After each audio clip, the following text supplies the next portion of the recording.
Hello, hello, hello, hello. Before I put my next guitar on the bench, I need to clean it up, change the cloth, get everything done. But I have a little neck sitting on my bench that's stopping me doing that. And I thought it'd be a good opportunity to discuss about fret leveling.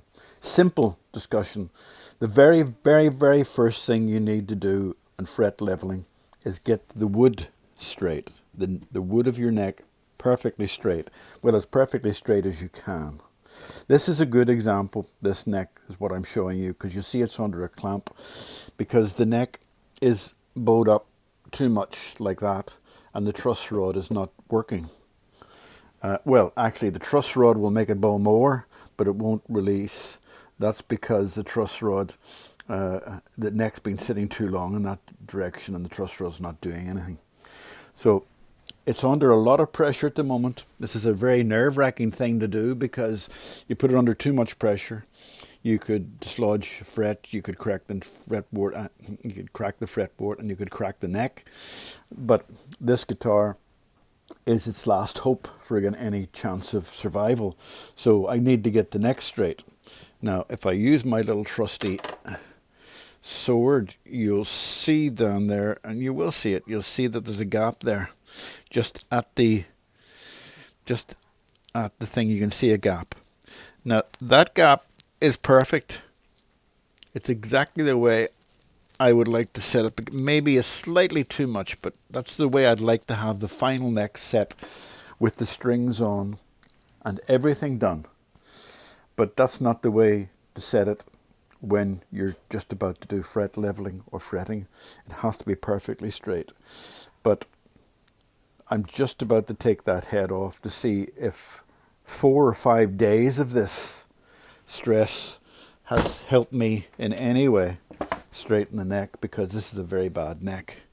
Right, so, and as you see, no, because the head's still too high. And there's a gap at the bottom as well still. And that's after 4 or 5, actually maybe even a week at that.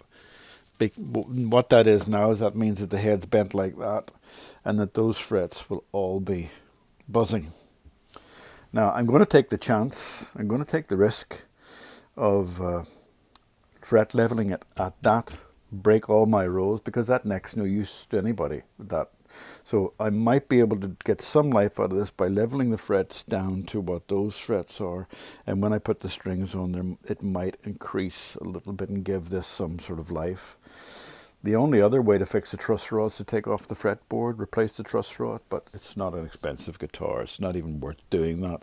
You're probably better buying a new neck at 50 quid and doing something like that. But first and foremost, get the neck straight before you fret level.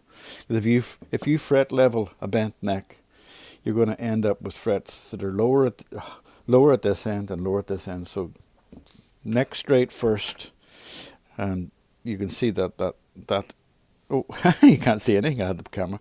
You can see that is actually rocking. The whole week I had that under stress, and it's not fixed. Some people say you can steam it and you can things like that. It's just not worth it for a little neck like that when you can get a cheap neck for nothing and stick it on a cheap guitar, you know.